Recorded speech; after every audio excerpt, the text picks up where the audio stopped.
Olá e bem-vindos a Royal Without Cheese, o nosso podcast quinzenal em que discutimos o clássico e o desconhecido do cinema, da arte e popular do então e agora.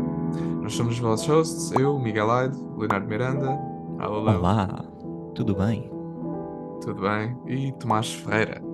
Hey, gentlemen. Hoje falamos de The Killers, mas antes de mais, não se esqueçam de subscrever, deixar um comentário ou simplesmente dar um like.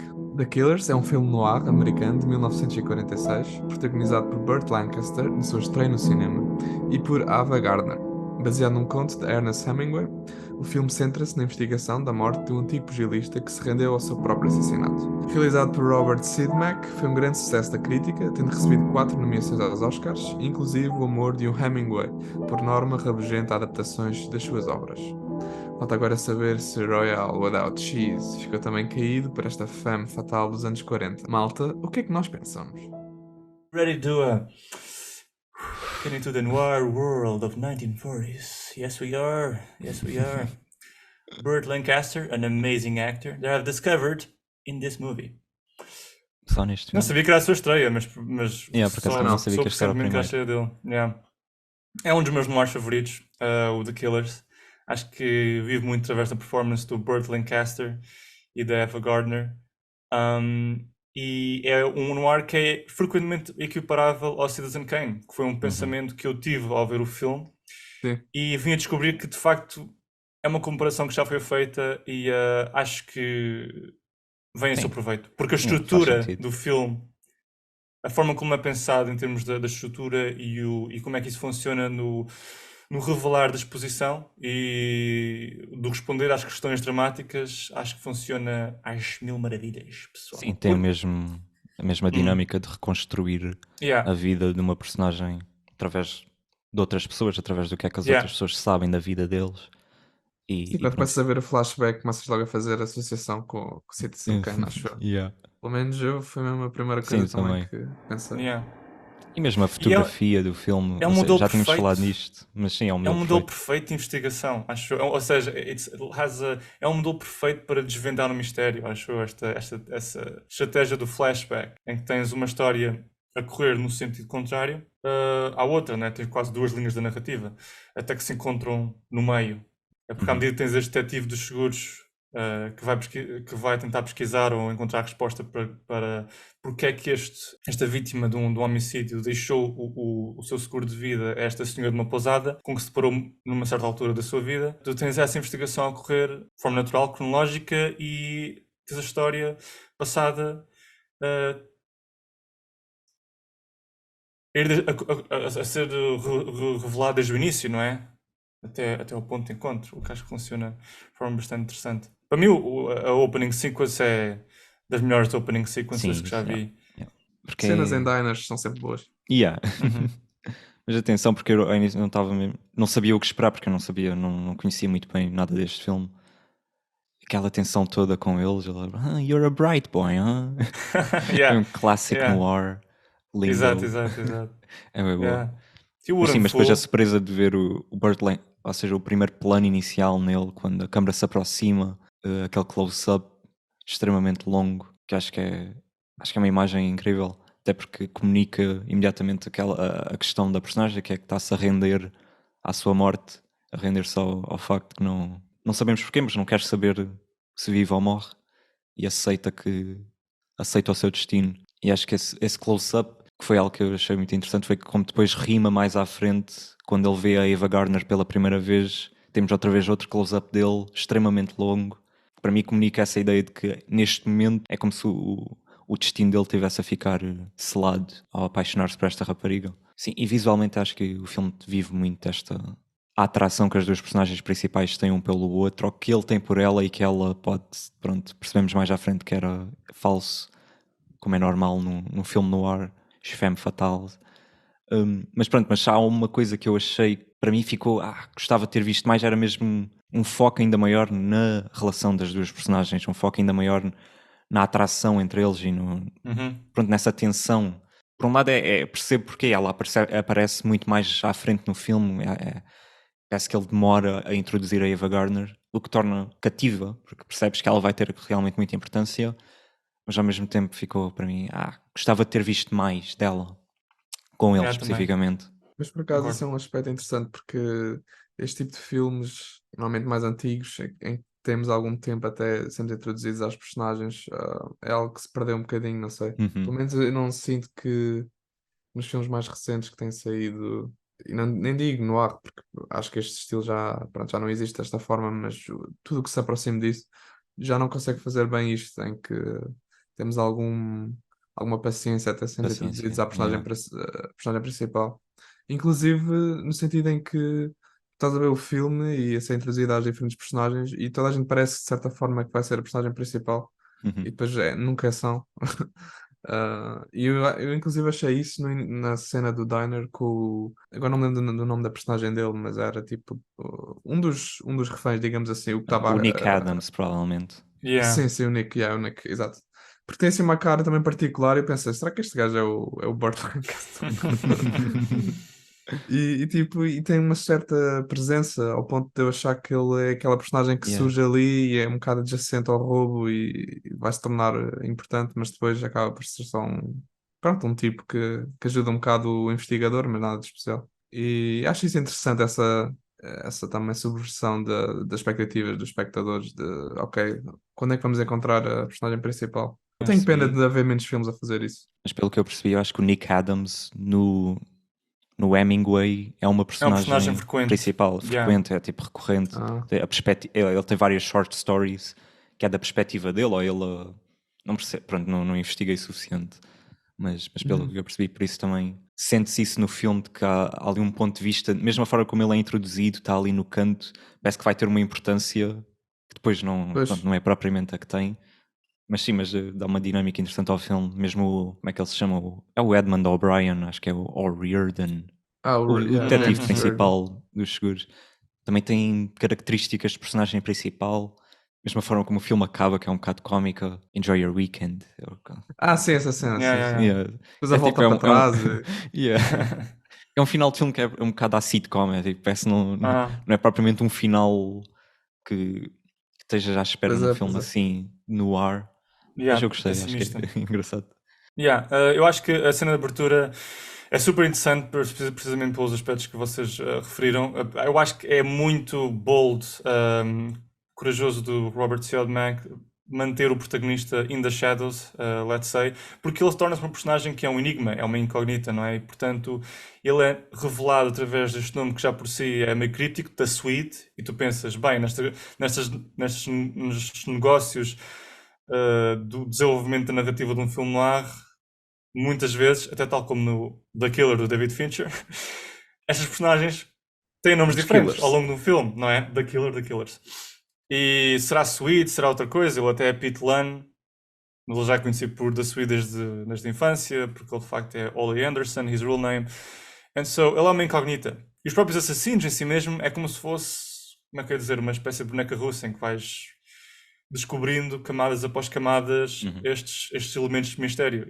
A própria personagem principal, que é o mistério, é-nos introduzida por nome apenas no início, através destes assassinos que são em si mesmos um mistério, são uma incógnita, porque não sabemos o motivo pelo qual querem matar este da Swede, como é que o vão matar, bem, porquê, se foram contratados por quem, não sabemos. E entro neste diner e eu acho que cativa mais é o diálogo. O diálogo é imensamente realista, tipo uma forma que eu não estava à espera.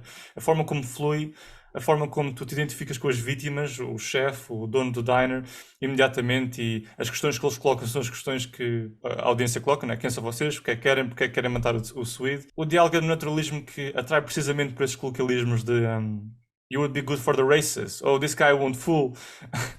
E depois eles vão atrás dele. E acho que a mise-en-scène neste filme é striking com o uso de sombras e de luz. Tipo, aquele plano que nos mostra a janela do quarto do Swede e vem o Nick Adams a correr e depois no panorâmica em conjunto com o Traveling que revela tipo a cara obscurecida do Burt Lancaster. It's very powerful. Because even before, mesmo antes do protagonista nos ser apresentado, agora em termos físicos, há esta discussão visual de quem é que ele é como protagonista em termos morais, né? Tipo, a moralidade é uma coisa muito importante em filmes noir. Is he a good guy? Is he a bad guy? Is he a grayish stone guy? Who is our protagonist? Is he a bandit? E ele, para a nossa surpresa, é um tipo que aceita morrer, não é? Não é o Humphrey Bogart. He's not like a hero strong. Ele é um bocado como o Leonardo DiCaprio em Killers of the Flower Moon, you know, he's weak, you know, he's... Where are you going with this? Estás com medo de spoilers, é isso? Estás com medo? Não, vá. Está a abanar a cabeça e a tremer é porque está com medo de spoilers. O Miguel ainda não viu The Killers of the Flower Moon, pessoal, so... it's not spoilers, I'm just saying.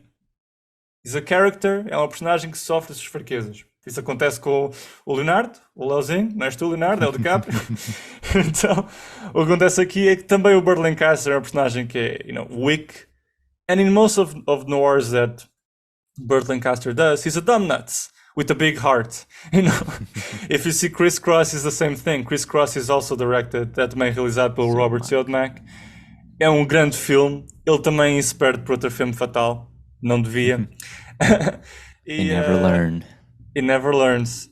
Isso é que é o mais interessante tipo, de ver nestes filmes com o Burt Lancaster, estes filmes no ar, é que todo o pathos, todo o lado emocional destes filmes no ar realizados em parceria com o Robert Siodmak, com o Burt Lancaster, vem desta tua pena, desta tua compaixão pelos personagens do Burt Lancaster, porque tu bem gostavas que ele pensasse de forma diferente e abrisse os olhos para a realidade, mas nem isso que acontece. E então, à medida que a investigação se procede, és introduzido às vitórias, mas também às tragédias da vida deste personagem que é o Burt Lancaster, este pugilista que, uma vez não pugilista porque magoou a mão direita, se envolve neste mundo do crime, onde se encontra a nossa personagem da Ava Gardner, que é a femme fatal, a Kitty, em que conclui com o Jim Colfax, que é este grande mafioso, e esta conspiração para roubarem uma empresa de fabricação de chapéus, pelo que eu percebi, e que é mais específico. O dinheiro da empresa. O dinheiro da roubar os chapéus. Roubar os chapéus, yeah. Nice hats. Isso é bué film noir, you know, you see all those hats. Where did they get these hats? It was at old robbery. Stole them. Mas tu vês tipo as tragédias dos triunfos da vida deste tipo e é só a pity how he kind of gets enthralled by this lady, you know, of crime. E essa é uma questão das questões, né? Ele está sempre a colocar unanswered questions, you know? É a personagem enigmática que é o nosso protagonista desde o início, depois quando dei contas que tipo de moralidade é que ele tem, que tipo de protagonista que ele será, e depois à medida que a história se desenrola, quem é esta Kitty? Ela opera sozinha ou está em concluo também com o Jim Colfax? Portanto, há sempre twists and turns, o que é muito enriquecedor de se ver no film noir. So, yeah, it's very enticing. Mas está bem construído, acho eu. Diria que eu não me perdi propriamente. Sim. E mesmo é só o final é que, com a revelação de que o Riordan já tinha, de certa forma, algum conhecimento por causa lá da questão do fogo e que aquilo não tinha sido à mesma hora e, portanto, há aquela revelação que ele sabia que eles estavam a trabalhar em conjunto e, de repente, parece que é muita informação. Yeah. E aí admito que voltei atrás e revi essa cena. Mas, no geral, eu acho que estava a acompanhar bem o filme e as camadas são todas bem sobrepostas. Eu diria que está tudo bem construído. É um filme muito sólido. É um clássico, é um noir clássico, no sentido que tem uma narrativa complexa o suficiente, mas não tão complexa que é só, ok, o que é que está a acontecer? Preciso voltar atrás e acompanhar tudo. Acho que não descura o lado emocional e consegues ter a simpatia com as personagens sem ficar demasiado perdido a acompanhar a história. Yeah. Aliás, um dos primeiros momentos que funciona maravilhosamente em termos desse lado emocional e que me faz empatizar ainda mais com o Burt Lancaster é aquele momento em que ele volta a ver a Kitty e um dos momentos em que a Kitty regressa à vida dele depois de ele ir para a prisão, acabar na prisão por causa dela, ele ainda está apaixonado por ela, não sabe qual é a situação dela, o que lhe aconteceu, e a vê em concluir com o Jim Colfax envolvido neste embroilment around a new crime, que é assaltar esta companhia de chapéus.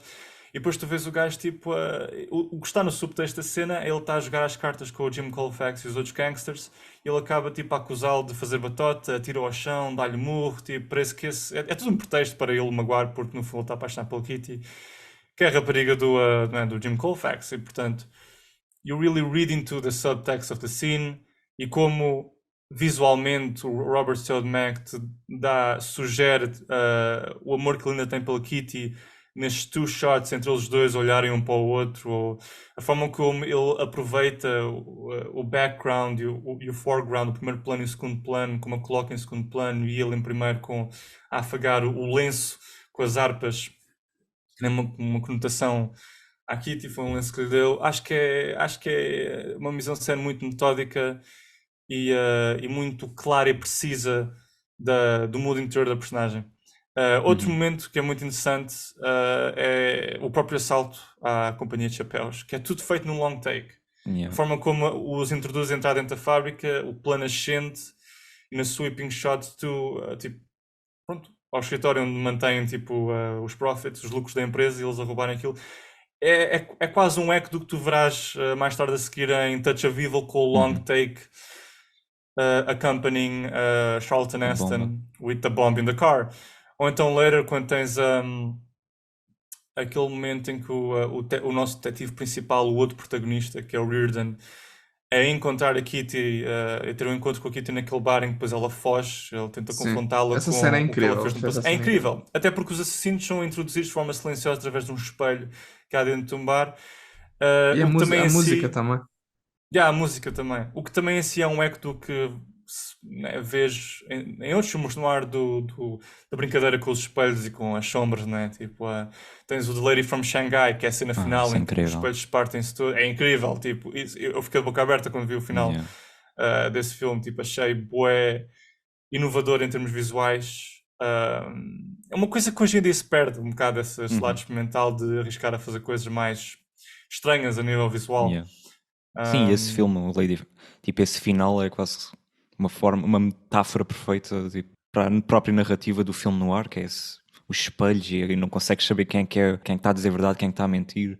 E se o Aham. Wells estivesse concentrado numa só cena final, tipo, aquilo que é a natureza do filme noir, apesar do resto do filme não ser propriamente igualmente aventuroso visualmente Yeah. como é nesse final, mas acho que o filme constrói extremamente bem para esse final perfeito. E tem momentos visuais, Conta- by the way, Lady from Sim, sim. Shanghai. É um filme que eu gostei sólido, não fiquei wow, mas tem momentos visuais fantásticos.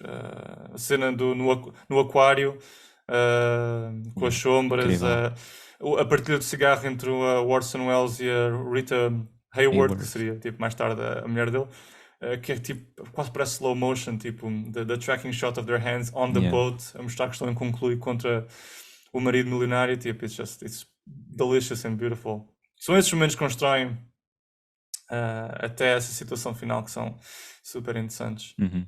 E no The Yeah. Killers, nessa cena que descreveste, é super interessante a forma como ele se foca em certas personagens que são completamente irrelevantes na cena, ao ponto de nós acharmos que têm relevância, que são Uhum. aqueles, os assassinos ou aqueles, as pessoas que nós ainda não sabemos, mas que vão ter algum peso, mas no fundo são só pretexto, uma espécie de panorâmicas em que depois nos focamos nas personagens da série. Ele faz isso várias vezes em que segue uns tipos até à entrada daquele restaurante, que depois é só para vermos os assassinos do início a entrarem. Depois faz outra vez a mesma coisa até vermos outro tipo no bar, que depois é o tipo que sai para dar uns. Não, não, nessa vez até o Lebowski, acho eu, ou não sei como é que era o nome dele, mas é assim um tipo Lebowski. Lebowski. É É parecido. tipo, Hum. não é Le... Lebowski, mas é no Yeah, fundo o yeah. ajudante do Reardon. No Right. fundo ele faz isso para focarmos outra vez nesse, portanto está sempre a fazer um jogo de quem é que é quem. Uhum. E também para mostrar-nos que não sabemos isso e as próprias personagens Uhum. também não sabem isso. Yeah. E achei isso bastante interessante nessa cena. Em conjugação com a música também, que está sempre assim em crescendo e torna tudo ainda mais tenso. Por causa é Yeah. uma cena bastante complexa em termos do número de intervenientes, como ele filma a Sim, situação. é Eu isso. quase que me esqueço que esse ajudante, como dizes, que é o amigo de infância também do Ole, O está Big presente na Lebowski. cena. Big Lebowski. Yeah. Até ele aparecer de novo e se envolver na ação e matar os assassinos. Porque ele é introduzido no início, se não me engano, da cena, tipo, tu sabes que ele está lá presente, mas depois esqueço-me quase. Então, quando ele reaparece, Eu nem sei se sabemos, não? sinceramente. Não sei Por se acaso ele estou um não bocado aparece esquecido. aí. Mas É Lubinsky. Lubensky, it's Lubinsky. true, it's true. Lubinsky. Yeah, surge com uma surpresa bastante interessante e que dá o toque final à cena em termos da morte dos assassinos. Yeah, sólido. E mesmo a economia do. Economia, se calhar não é a palavra certa, mas do Ciad Mac. Por exemplo, a cena do long take da fábrica de chapéus. A cena que vem logo a seguir também é outro long take, mais de 2 minutos sem cortar. Só o, o O'Riordan a falar com o chefe dele, a reconstruir então o que é que está a acontecer realmente. E pronto, tipo, acho que é interessante que ele decide então logo a seguir a um long take fazer outro long take, mas é muito mais discreto, passa muito mais. Não percebes quase que ele ainda não cortou, porque os personagens Yeah. aproximam-se e afastam-se e depois mudam de lugar. O blocking também é genial. Acho que é um realizador muito. Tenho que ver mais dele. Acho muito interessante. Ele também tem um Claramente. filme alemão, porque ele é alemão, acho eu. Ele tem um filme que fez na Alemanha. Yeah, é acompanhar um serial killer, chama-se The Devil Strikes at Night, Não, actually. esse chama-se The Yeah. Killer, não é The Também Killer. é The Killer. Yeah. The Killer 2. The Killer 2. Yeah. The Killer 2, Mas The sim, The Devil Devil Strikes at Strikes at... Night. Sim, também já ouvi falar Yeah. disso. Eu só vi o The Phantom Lady. É interessante, também é interessante. Ele tem sempre imagens bem striking. Mas por acaso nessa cena que estamos a falar do hold-up, pronto, do assalto à fábrica de chapéus, é interessante porque porque tipo, tem por cima a narração, que no fundo é o outro tipo a ler o A jornal. ler o jornal, yeah. E portanto é um bocado engraçado porque tipo, na prática aquilo é o que saiu nas notícias, não é? No Sim. jornal. E, portanto, mas é uma descrição super detalhada do Yeah. assalto. Tipo, eles fizeram isto and took their sweet time. They E, took tipo, their sweet time, baby. depois tu até pensas, será que eles iam tipo, ter mesmo isto tudo, tipo, detail Yeah. for detail do assalto? É engraçado. Hey, here's how you do it if you wanted to. Yeah. Um Tipo um step by cronista step. entusiasmado. Yeah. E mesmo o Reardon, quer dizer, agora só falando assim no tipo de Sim. questões do Uhum. filme, como o insurance guy, quer dizer, o Fogo é um tipo, parece um detetive Bem privado. dedicado. Muito Yeah. dedicado. Sim. Mas isso é um clássico do noir, os gajos Pois, insurance guys que tipo, é tipo o Double Indemnity, também é isso. É verdade. E pronto, acho que os filmes devem ter contribuído para fazer parecer a profissão ainda muito mais interessante do que realmente é. Filme noir é uma estratégia velada para angariar pessoas interessadas em being insurance managers ou agents, whatever. e não digo que nos Yeah. Estados Unidos eles não tenham armas, né? Mas enquanto insurance guys, devido que eles tivessem. Pois é, por causa. Pronto, Pois, é que não Aquele são I detetives mean, é o que privados. estás a dizer. it's Essencialmente é um clearly detetive privado. yeah, it's clearly like his own gun or something. Yeah, probably. Não, pois isso é a parte que eu não questiono no Pois, facto pois, do filme pois, ser americano e pronto. exato. Não, eu tenho outra coisa, Alright. que é na cena do Colfax, quando ele morre. A cena Yeah. final. Epá, Final. eu acho que é um momento muito interessante na questão da caracterização da personagem da Ava Gardner, da Kitty, porque ela tem um momento assim do olhar em que tem mesmo uma espécie de vontade de querer que o Colfax se cale. Acho que é super interessante. E depois ainda é mais fundamental pelo facto dela dizer: diz do que eu sou inocente, diz que eu sou inocente. Yeah. Portanto, a personagem dela acaba por se revelar como sendo super egoísta Uhum. Yeah. e completamente focada em si, no dinheiro. E mesmo nesses momentos finais é interessante como é que também na questão de pedir pelo. Salvar a Sim, que ela inocência se dela. salve e que. Exato. Yeah, e Que mesmo a aí no line. momento final seja isso que ela diga. Sim, E yeah. achei interessante. Mas mesmo antes da fala em si, há um momento em que o Sid Mac corta para ela e o mesmo olhar dela é mesmo tipo, cala, tipo, não digas mais nada que me incrimine. E eu achei super interessante esse momento. Pronto, lá está, porque eu também revi a cena porque não tinha percebido nada do que tinha acontecido. Yeah. Eu também gosto da line que acho que é o amigo dele que diz: Don't ask a dying man to lie his soul into hell. That's really Esse cool, tipo era sempre man. um filósofo de vez em quando. Yeah. Yeah. O que It's também é very um lado interesting. interessante destes filmes, é que todas as Yeah. personagens parece que mandam assim quotes de vez em quando, Yeah. tipo assim, out of Yeah, the tipo, blue. gajos à toa que parecem burros, mas de repente dizem a cena Yeah. mais profunda da vida. É incrível. Ou tipo, if there's one thing I don't like in this world, it's a double-crossing dame. Isso é clássico. É aquela coisa que a gente falamos também já. Será que hoje em dia a gente aceitaria isso num filme moderno? Esse diálogo mais Yeah. estilizado, mais Porque é uma claramente coisa, o falso. diálogo que é carregado destes localismos e expressões que são elas próprias, se calhar, até produções do género filme noir. E na altura nem sequer havia o conceito de filme noir como subgénero, tipo, uma coisa que foi introduzida por críticos franceses in the press, and this was um filme precursor disso, não é? E portanto, acho que a nossa situação vem de existir neste mundo a preto e branco e dentro desta época que são os anos 40. Se acontecesse hoje, eu pergunto a mim mesmo, será que eu olharia para este algo overdone or whatever e diria que overdone, maybe it's too much, maybe it flees subtext. I don't know. Yeah. I Depende do don't know. contexto sempre, mas pronto. Mas depende É do que, tipo, contexto, exatamente. se parecer só que é pastiche, é aquilo que, pronto, Pois. se parecer que é só para, que é suposto ser engraçado eles falarem assim, não sei. Se parecer Pearl, é um problema. Yeah, exato. Yeah. Isso. Speaking of Pearl. Speaking of Pearl. É tudo por hoje. Se quiserem encontrar-nos e sugerir um filme para o próximo episódio, podem encontrar-nos nas páginas do Instagram e Facebook oficiais do podcast. Não se esqueças de subscrever, partilhar este episódio ou simplesmente dar-nos um like. É assim que o nosso podcast pode crescer com cada vez maior estilo. E se te encontras no YouTube e procuras mais vídeos como este, clica aqui no próximo vídeo. Obrigado por nos ouvirem e até à próxima, malta. Até à Uou, próxima. tchau, tchau.